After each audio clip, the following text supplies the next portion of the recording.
to see you and colleagues, and thanks for the invitation. I think this is a very meaningful initiative to bring us all together. We certainly need more of those sort of global conversation, and probably one of the reason why we have reached this sort of tragedy is that after years or 2 or 3 years of no direct interaction among people, among leaders, this has probably been one of the reasons why, the relationships have been somewhat very different. And I'd like also to, join what Timur just said before. I think it's almost impossible to make any solid or serious prediction.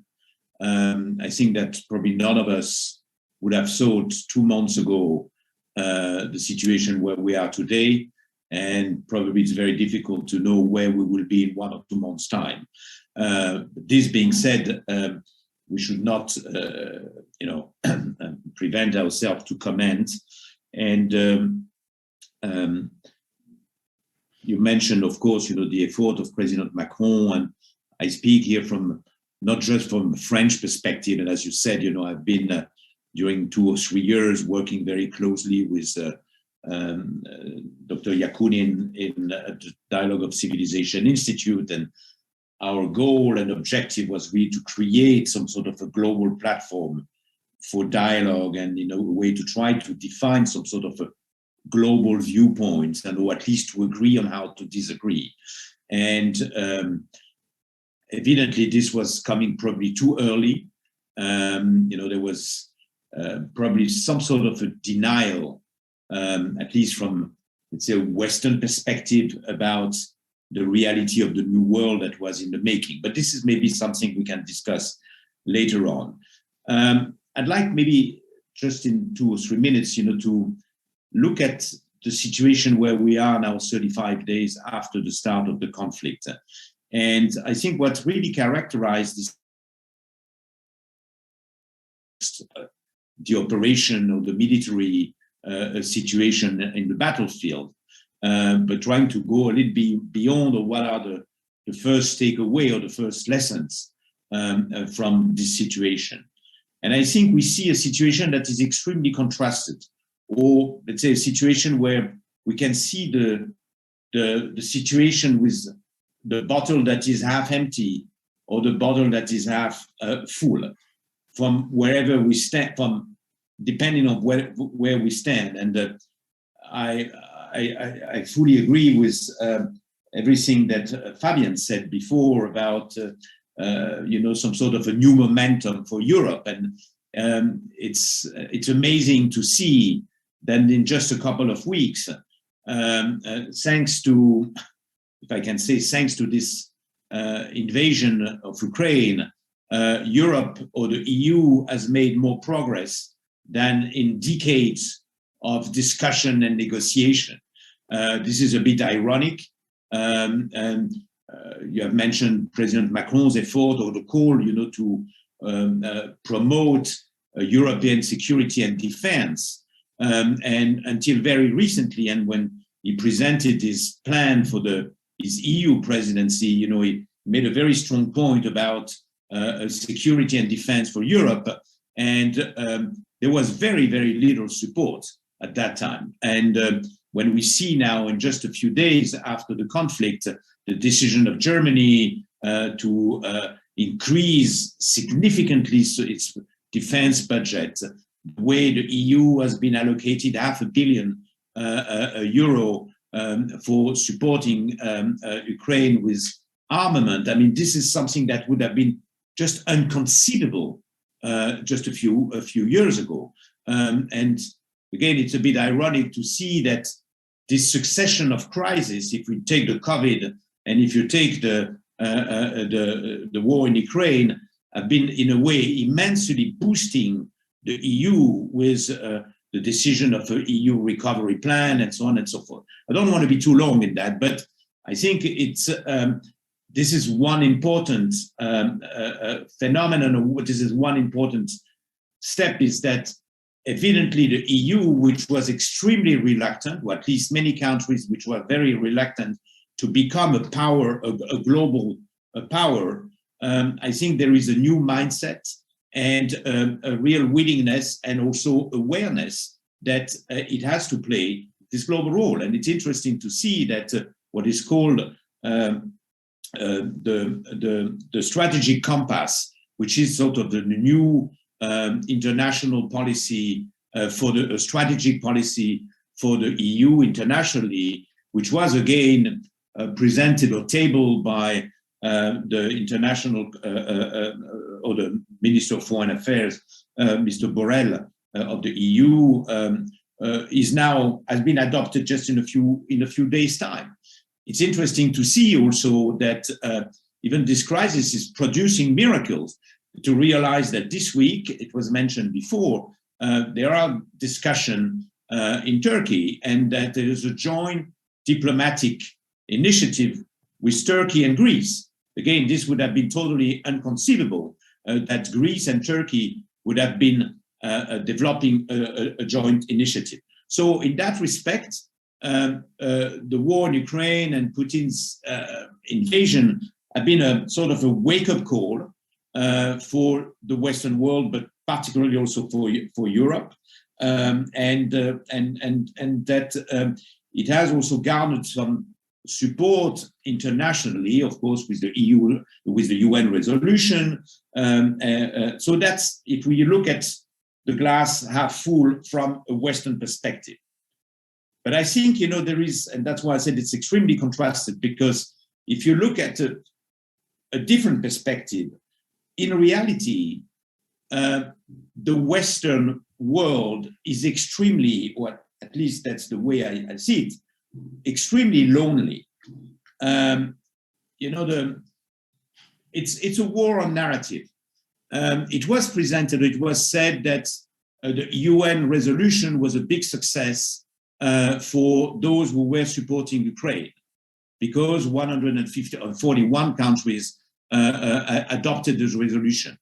But if you look in reality, in terms of world population, you have 55% of the world population that is not supporting the UN resolution. So you have a large number of countries, but in terms of world population, it's very different. If you take the BRICS, which is in a way the expression or the, let's say, the symbol of the emerging world, you have 5 countries in the BRICS.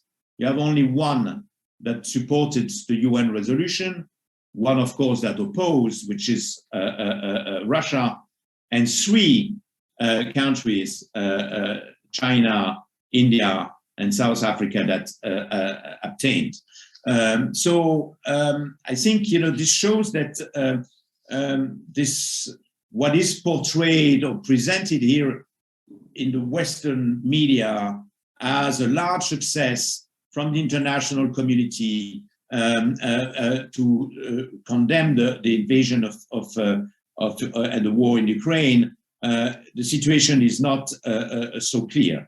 And I think we can say that, in a way, this war in Ukraine shows that the emerging shows some sort of an emerging post-Western world, and I think this is something that we will have to look very carefully, so this is, in a way, I think we should have this in mind, because it shows that there will be no, in a way, there is no winner but only losers, and that for now it's a sort of a zero-sum game. And this being said, I think the time has really, of course, it was said before, the role of China is absolutely decisive. This is maybe something that we can discuss now in further details. But also, I think the time has come to call some sort of there was a Bretton Woods moment after World War II. And I think the time has come for, of course, let's call it differently, not the Bretton Woods, but some sort of a new moment where finally all parties, I mean, the old world and the emerging world, or again, whatever you call it, decide to sit at the table and to say and to discuss, what is it that we want to do together to keep and to maintain a stable, a peaceful, and a prosperous world. Because after all, this is what we all want. But in a way, the Western world has been very much in denial of a new reality. And I think, as we always say, never waste a crisis. And if at least this terrible tragedy can help to build awareness and to be a wake-up call, and to decide that we should finally open the discussion and say, okay, what is it that we want all together to do to create a sustainable and peaceful and prosperous world? Yeah, you mentioned the willingness or the determination of President Macron to keep the line open with Putin, and I think today they are speaking again, and this is their ninth call or communication since the beginning of the war. So it means that indeed the line is still open. Does it have an impact? I don't think that any of us really knows.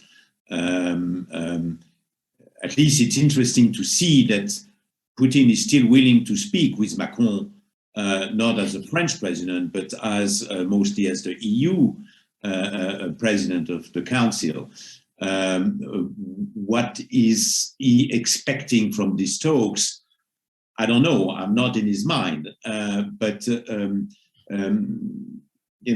means that the diplomatic channels are still. To what extent they are effective, that's another question. And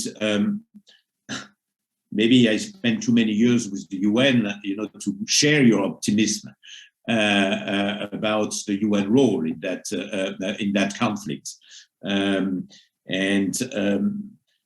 Of course, the UN could or should play a role, but maybe in a very different way. We need to think in a very creative way. And getting back to what Fabien said before, evidently, we cannot compromise. There is an aggressor, there is an aggression, and we cannot compromise in terms of territory. It would be ironic to say you have lost the battle, but we allow you to expand your territory. That's, of course, something that's, is the situation for now. But then we will not make any progress, and we will have the war continuing during months and months. And this is probably not what we want, and this is probably not what is acceptable. And I have the conviction, and I'm fully with Eleanor. I think those who can speak with President Putin today are those who he trusts, those who he considers as his peers or like-minded. And I think there has been a profound breach in trust and even in respect in Putin's mind vis-à-vis the West, vis-à-vis the US president, vis-à-vis the EU leadership, and probably, and also because I think they have done the job as much as they could. They have shown that they are determined, that they are really willing to sideline Russia and President Putin as much as possible. So he knows what is now the limit. But I think if tomorrow, and Laura mentioned China and Turkey, I would also add India, because India has been for now very much silent or prudent. And that was a major blow, because the Americans were certainly not expecting that India would abstain in the UN resolution. and it was very badly seen, because as you mentioned before, all those attempts, from the US to build or to rebuild new alliances in Asia and East Asia, suddenly they realized that on this major issue, India has been deciding for many reasons, and also because of long-term relationship with Russia, that they would not, vote this resolution. So I sort of think that, is it a joint initiative? Is it something very informal, where, they would speak from mano a mano, not, diplomatic talks, and where, there has to be a loser or a winner, where you feel that if you make any compromise, you are losing face. What I think is needed is talks under the radar in a very informal setting. That's why I mentioned before, this Bretton Woods moment. Why is it that Bretton Woods was so successful? It was in a remote area where people were just wearing shirts, but they were really in charge of building a world that would be sustainable and peaceful without having to make a votation with the winners, the losers, the majority or the minority.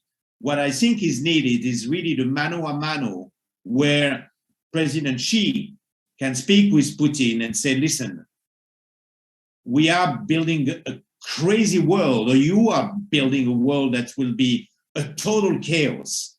Is that really what we want? And I think if Prime Minister Modi, if President Erdogan are doing the same way, I think, or I believe, or I hope that Putin, and again, none of us knows his really psychological or psychiatric state of mind, because this is a big question mark, none of us really knows exactly, because there were lots of speculation that he has lost ground with reality, or I don't know, but if people or men that he profoundly is a respect or also fears, like President of China, India, and Turkey would speak with him, I think this would make a big difference. And also because he would know that there would be no compromise at all from the West, and that he would feel that he would be totally isolated from the West and from the emerging South perspective. The BRICS, as we all know, had some difficulties in the last few years really to concretize or really to be seen as a major force. It was some sort of an exciting concept about 10 to 15 years ago, but it has never really materialized as a real entity on the global stage. And maybe this is a unique moment in time. If there were a BRICS initiative to try to broker some sort of an agreement or a peace process, that would be for the BRICS altogether. Maybe it's totally naive, but this would be a great opportunity for the BRICS to become a major player on the global stage. And as you said, having maybe a joint at some point, to confirm or to a disagreement with a joint meeting of the BRICS and the G7. And I think it would be smart on both sides, to express their willingness to say, okay, this is now the end of the conflict, but also a way for the G7 and the West to acknowledge that it is really willing to engage with the emerging South. And this will not just be a power game with an hegemon that doesn't want to lose its hegemony.